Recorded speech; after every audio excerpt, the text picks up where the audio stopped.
욥기서 40장 14절에서 24절입니다.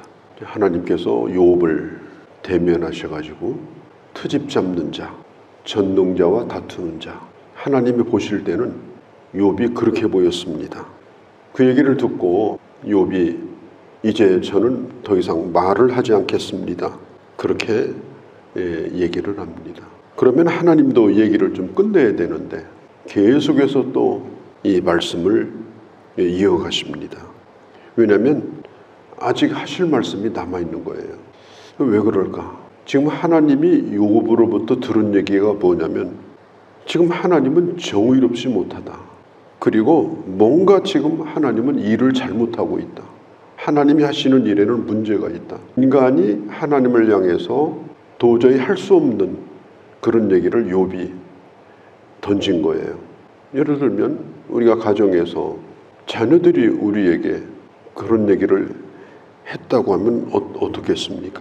직장에서 일하는데 동료든지 상관이든지 그런 사람이 내게 그런 얘기를 했다면 많이 힘들겠죠. 또 우리가 교회 사역을 할 때도 누군가가 와서 그런 얘기를 했다면 아마 상당히 마음이 무거울 겁니다. 사람이 사람에게 그렇게 하는 것도 어려운데 인간이 하나님에게 하나님 지금 일을 잘못하고 있습니다. 그러면서 하는 얘기가 뭐냐면 나한테 이렇게 하는 거 보니까 하나님은 일을 잘못하는 겁니다. 얼마나 이기적입니까? 얼마나 자기중심적입니까? 그러니까 자기가 이해가 안 되고 나한테 부당하게 한다고 생각이 되면 하나님의 능력이 어떻든지 하나님이 어떤 분이든지 상관이 없어요. 넌 잘못됐다. 문제가 있다. 이렇게 항의를 하면서 법정에 가서 한번 따져볼 일이 있다. 이렇게 얘기를 하는 거예요. 우리가 하나님이라도 그런 욥을 어떻게 내버려 둘 수가 있겠습니까? 욥은 상당히 의로운 사람이었지만 그러나 이런 고난의 과정을 통해서 하나님 앞에 상당히 많은 문제점들을 드러낸 것입니다. 인간은 하나님 앞에 본래 나갈 수가 없습니다. 왜? 하나님은 거룩하시고 사람은 죄인이기 때문에 그렇습니다. 우리가 하나님 앞에 나갈 수 있는 이유는 딱 한 가지입니다. 하나님께서 우리의 죄를 용서해 주셨기 때문에 죄인을 그의 자녀라고 받아주셨기 때문에 우리 자신의 의의가 아닙니다. 내가 누구보다 잘해가지고 상대적으로 의롭기 때문에 나를 받아준 것이 아닌데 욥이 주장하는 게 뭐냐면 내가 얼마나 잘 살았습니까? 내가 얼마나 괜찮았습니까? 그런 논리를 가지고 하나님 앞에 얘기를 하는 거예요.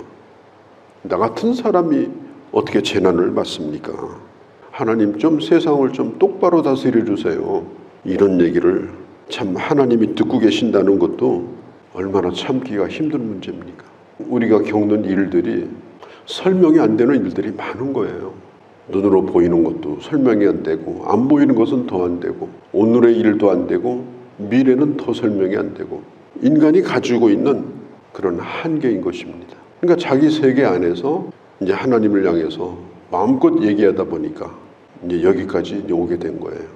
하나님께서 이제 욥에게 하나님이 지으신 그 피조물들을 쭉 얘기하시면서 한 10가지 정도 얘기하는데 오늘 이제 40장 이 후반하고요 41장하고 두 가지 짐승을 또 얘기를 하셔요. 40장에서는 베네못이라고 하는 짐승이 나오고 41장은 니오야단이라는 짐승이 나와요. 그러니까 베네못이나 니오야단이 어떤 짐승인지 정확히 알 수는 없습니다. 아주 강력하고 무서운 상상 속에 존재하는 그런 짐승, 이제 그런 개념입니다. 이런 것들을 이제 세워놓고, 자, 너는 지금 이것들하고 비교하면 힘이 있냐? 네가 이것들을 지금 길들일 수 있느냐? 무능력하지 않냐? 하나님은 너도 지었지만 저런 큰 짐승도 지으시고 그리고 저들도 내가 다스린다. 네가 저들을 다스릴 수 있느냐? 지금 하나님의 공의가 사라졌다고 실종됐다고 항의하는 이 욥을 향해서 이 설명을 하고 있어요. 베네못은 어떤 동물인지 정확히 알 수 없습니다만은 우리가 볼 수 있는 짐승 가운데 가장 가까운 모습은 하마의 모습이 아닌가, 이제 그렇게 이제 상상을 하게 됩니다. 길들일 수가 없습니다. 하마라는 짐승을 사람이 길을 들일 수 없어요. 다 크면은 길이가 한 2, 3m 정도 됩니다. 한 3m까지도 가요. 무게가 얼마나 가느냐? 3톤에서 4톤까지 나갑니다. 그러니까 코끼리 말고는 아마 그 몸집이 가장 큰 짐승이라고 볼 수 있는데요. 여기 보면은 소처럼 풀을 뜯어먹고 또 강력한 힘이 허리에서 나오고 뚝 심은 배 힘줄에서 나오고 또 꼬리는 세찬 바람에 흔들리는 백향목 같고 넓적다리 힘줄은 터질 듯이 단단하고 뼈들은 놋관처럼 튼튼하고 갈비는 새막대기처럼 강하고 지금 이런 묘사가 어마어마하게 힘이 세다. 그리고 그 뒤에 보면은 물속에서 물이 차올라도 하나도 겁을 안 내고 그 물속에서 오히려 편안하게 물을 즐기고 이런 묘사들이 있습니다. 지금 누구에게 이 얘기를 하고 있느냐? 지금 자기에게 닥친 일이 이해가 안 된다고 그래서 아주 부글부글 끓어오르면서 아주 펄펄 뛰면서 하나님을 향해서 막 항의를 하는 욥에게 하는 얘기예요. 24절 마지막에 이런 얘기를 해요. 그것이 눈을 뜨고 있을 때 누가 그것을 잡을 수 있으며 갈고리로 그것의 코를 꿰을 수가 있겠느냐? 어떻게 네가 그걸 통제할 수 있겠느냐? 할 수가 없습니다. 사람이 하마를 어떻게 그걸 자기 맘대로 조정을 하지 못해요. 그런데 예를 들어서 이렇게 묻는다면 그럼 당신은 하마가 되고 싶으냐? 하마가 사람보다 낫냐? 결코 낫지 않습니다. 하마가 되고 싶은 사람은 없습니다. 아무리 사람이 살기가 힘들어도 너는 하마보다 낫지 않는가? 저렇게 힘세고 저렇다고 그래서 너는 하마가 아니지 않는가? 감정이 있고 의지가 있고 또 하나님과 교제를 나누고 또 어떤 때는 한없이 약하기도 하고 그런 존재지만 존귀한 하나님의 사람이다. 큰 짐승에 비하면 한없이 약하죠. 그런 짐승이 우리 눈앞에 있다면 도망도 못 가요. 그렇다 할지라도 우리는 하나님 앞에서 존귀한 존재다. 하나님 없이 힘만 쓰고 사는 인생은 하마 같은 인생이죠. 그러나 우리는 너무 약하죠. 또 많은 일들을 겪고 살죠. 어떤 때는 참 갈팡질팡하죠. 그렇다고 그래서 우리는 결코 누구를 부러워하는 존재가 아니다. 우리는 하나님의 가장 소중한 피조물이니까. 그런데 여기까지는 괜찮아요. 이제 그 다음부터가 문제예요. 어떤 사람은 너무나 자기가 대단하고 잘났다고 생각해가지고 자기가 하나님이 되려고 해요. 미국이나 유럽에 가면 사탄교라는 게 사탄교. 이 사탄교도 예배를 드리는데요. 뭐라고 드리느냐? 오 사탄이여 우리의 예배를 받아주소서 이렇게 해요. 그리고 사탄경이 있어요. 성경처럼. 이 사탄교에서 믿는 사탄경의 첫 부분이 뭐냐? 내 자신의 삶의 주인은 너다. 이게 첫 번째 사탄경에 나온 얘기입니다. 이게 기가 막힌 얘기입니다. 사탄이 제일 주장하는 게 뭐냐면 너는 내 인생의 주인이라는 거예요. 그게 사탄의 주장입니다. 그래서 끊임없이 우리로 하여금 하나님을 부인하게 만들어요. 모든 것을 내 중심으로 생각해요. 모든 것을 내 입장에서 생각해요. 하나님의 영광, 하나님의 뜻, 하나님의 깊은 나를 향한 하나님의 신비로움 이런 것들을 다 망각해버리고 말아요. 그래서 결국은 넘어지게 합니다. 사탄은 주장을 해요. 너도 네 인생의 주인이 될 수가 있다. 그런데 그렇게 안 된다는 것을 사탄은 이미 다 알고 있어요. 그렇게 살면 100% 실패하고 사탄의 손아귀로 들어온다는 걸 다 알고 있어요. 창세기에 보면은 사탄이 여자에게 와가지고 뭐라고 그래요? 이거 따먹으면 네 눈이 밝아져서 너도 하나님처럼 되리라. 인간의 약점을 사탄이 다 알고 있어요.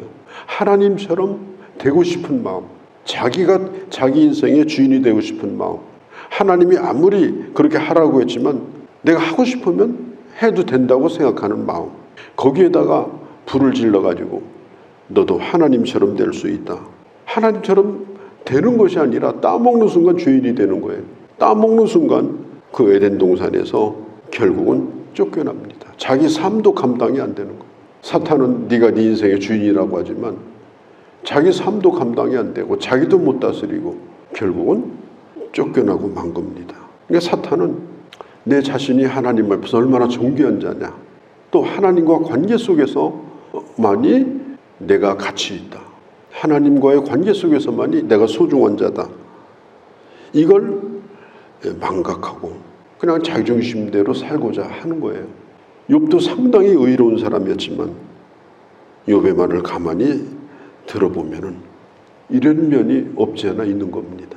하나님은 하나님이시지 인간이 아니거든요. 내가 이해를 못한다고 해서 내가 어떤 말을 함부로 할 수가 없는 거예요. 내가 알지 못한다고 해서 하나님이 모르는 것이 아니에요. 또 내가 하지 못한다고 해서 하나님도 그걸 못하셔서 내게 안 주시는 것이 아니에요. 그렇기 때문에 우리는 이 욥기를 보면서 우리 인간은 사탄에게 속아 넘어가기가 얼마나 쉬운 존재인가. 그 하마나 이런 니르워야단 이런 거 하나도 자기 맘대로 다스리지 못하고 그 앞에 살면 벌벌벌 그 앞에서 떨 수밖에 없는 그런 인간이 어떻게 하나님 앞에 잘잘못을 따지겠다고 달려드느냐. 결론은 이거예요. 욥아, 지금 네가 잘하고 있는 거냐? 그건 아니지 않느냐? 그러면서 욥을 깨우치시는 겁니다. 배추에다가 소금을 뿌리는 이유가 있어요. 하루 저녁 둡니다. 그래야 김치를 담아요.